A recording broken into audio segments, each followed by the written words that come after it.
നിന്റെയൊക്കെ വീടേ തേടി പിടിച്ചു വന്നതാ.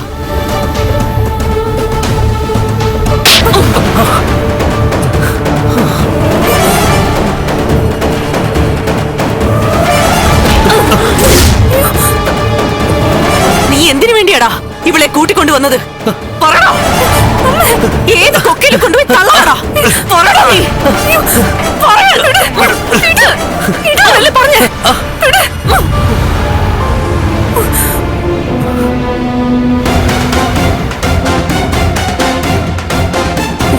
ഇത്തരം ചോദ്യങ്ങളൊക്കെ അമ്മ ചോദിക്കേണ്ടതേ അമ്മയുടെ അനന്തരവനോടാ, എന്റെ മുൻ ഭർത്താവിനോട്.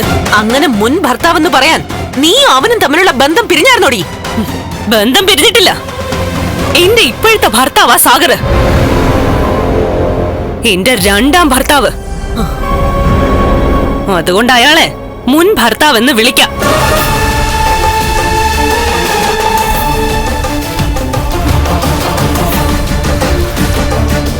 അയാൾക്ക് വേറെ ഭാര്യമാരുണ്ട്, അതില് കുഞ്ഞുങ്ങളും ഉണ്ട്. പിന്നെ എന്തിനാ ഞാൻ അയാളുടെ ജീവിതത്തിൽ കടിച്ചു തൂങ്ങുന്നേ? നന്മയുടെ ഒരു അംശമില്ല അയാൾക്കും അയാളുടെ അച്ഛനും അമ്മയ്ക്കും പെങ്ങൾക്കും ഒന്നും. അത് ആ വീട്ടിൽ നിന്നപ്പോ എനിക്ക് മനസ്സിലായി. കണ്ണേട്ടന്റെ സ്വത്ത് കിട്ടില്ലെന്നായപ്പോ എന്നെ കുത്തുവാക്കുകൾ കൊണ്ട് അഭിഷേകം ചെയ്തവരാ എന്റെ അമ്മായി. കൂട്ടത്തില് ഭേദം അമ്മാവനായിരുന്നു. പക്ഷെ അങ്ങേർക്കുവേ അത്യാഗ്രഹം തലയ്ക്ക് പിടിച്ചുപോയി. അപ്പൊ ഇവന്റെ കാര്യോ? മേഘൻ കണ്ണനെ മഹാലക്ഷ്മിയും തമ്മിൽ തെറ്റിക്കാൻ കൂലിക്കെടുത്തതാ ഇവനെ. അതെ, പക്ഷെ ഇന്ന് ജീവിക്കണമെന്നൊരു തോന്നല് സാഗരേട്ടനുണ്ട്. അതെനിക്ക് ബോധ്യപ്പെട്ടപ്പോഴാ ഞാൻ സാഗരേട്ടനോടൊപ്പം ഇറങ്ങി പുറപ്പെട്ടത്. എന്നാ നീയും കേട്ടോടി, നീ ചിന്തിക്കുന്നത് പോലെ നിനക്കിന് ജീവിക്കാൻ പറ്റില്ല. ഇവൻ എന്തെങ്കിലും ഒരു ദിവസം ഏതെങ്കിലും റെയിൽവേ ട്രാക്കിൽ നിന്നെ ഉപേക്ഷിച്ചിട്ട് കടന്നു കളയും. ട്രെയിനിന് മുന്നിൽ ചാടാൻ പറഞ്ഞുകൊണ്ട്. അങ്ങനെ ഒരു ദിവസം ഒരിക്കലും ഉണ്ടാവില്ലമ്മേ. നീ മിണ്ടരുത്. തനി അസുരനായ നീ കടിച്ചു കീറാൻ തന്നെയാ ഇവളെ കൂടെ കൂട്ടിയേക്കുന്നേ. അതാർക്കാടാ മനസ്സിലാവാത്തത്? എന്തായാലും മേഘനെ പോലൊരു ദുഷ്ടനാവില്ല സാഗരേട്ടൻ.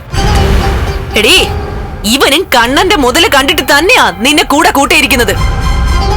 സാഗരേട്ടനോടൊപ്പം ജീവിക്കുന്ന എനിക്ക് കണ്ണേട്ടൻ കാലണയുടെ സഹായം ചെയ്യില്ല. ആ സഹായം പ്രതീക്ഷിച്ചോണ്ടല്ല ഞാൻ സാഗരേട്ടനോടൊപ്പം ജീവിക്കുന്നേ. എന്റെ അധ്വാനത്തിൽ, എന്റെ തണലിൽ മഞ്ജു ജീവിക്കണമെന്നാണ് എന്റെ ആഗ്രഹം. പക്ഷെ ഞാൻ പറയുവാ, എന്റെ നാവ് കൊണ്ട് പറയാ, ഇവനോടൊപ്പം ജീവിക്കുന്നിടത്തോളം കാലം നീ കത്തിത്തീരുകയുള്ളൂ. മകളുടെ പ്രവൃത്തി കണ്ട് മനം നൊന്ത ഒരമ്മയുടെ നാവാ. അത് ഫലിക്കുവടി. നീ നരകയാതന അനുഭവിക്കും.